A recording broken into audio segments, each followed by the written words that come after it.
अस्सलाम वालेकुम, क्या हाल है जनाब? खैरियत है? तबीयत सेहत मिजाज ठीक है? अच्छा यार, एक बड़ी ही इनफॉर्मेटिव जी एक वीडियो है वो तुहाडे नाल एक शेयर करेंदा पिया, नाले तुहानूं ट्रिक दसेंदा पिया एक बड़ी। वो अज तक मेरे ख्याल है मेरे तमाम दोस्तों ने जिहड़ा है अज तक किसी भी शायद ये ट्रिक ना दसी होवे। तो अक्सर जो ना तुहाडे कोल मोबाइल हुंदा है, मोबाइल की स्क्रीन जी होंदी ना वो तले करेंदे हो तो स्क्रोल बाल तले करेंदे हो तो वाईफाई हॉटस्पॉट वगैरह इंटरनेट वगैरह तले आ वैंदा है। बच्चे जोड़े वो यूज़ कर लेंगे, इस्तेमाल वो बटन दबा देंगे।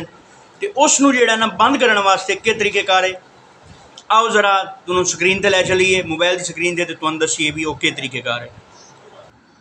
जी जनाब, सब तो पहले चलीए अपना फ़ोन की स्क्रीन पर सैटिंग ते आके तले आना है। ये ज़रा स्क्रोल बाल करना है इत्थे करके, तो इत्थों तुहानूं शायद मुश्किल मिले, सर्च ते बैसो, उत्थे तुसां लिखना है लॉक स्क्रीन।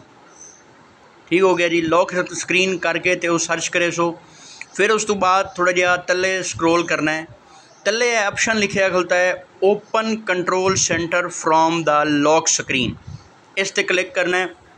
यह थोड़ा ऑप्शन आवे सी, दो ऑप्शन हैं, open control centre from the lock screen. ये जोड़ा है वो हर टाइम थोड़ा ऑन रहा है, लेकिन इन तुसां जोड़ा है ऑफ कर देना। ऑन हो सी इनू ऑफ कर दे सो। ये जिले ऑफ होवे सी उस तो बाद जोड़ा है तुसां वन के वो स्क्रीन चैक करे सो, इनू बंद करे सो। तो वो स्क्रीन जिस टाइम तुसें चैक करे सो तुहाडा वो अपलाई हो गया सी। दोबारा जोड़ा है वो फंक्शन कोई ना सी, स्क्रीन लॉक करे सो, बंद कर दी है। हुण तुसां बेशक तू चैक करो, वेखो तुहाडा जोड़ा है वो नहीं आंदा पिया, उतू जी फंक्शन बाकी हैं वाईफाई हॉटस्पॉट वगैरह वो ना ही आंदा पिया। अगर वीडियो मेरी पसंद आई हो तो इनू लाइक शेयर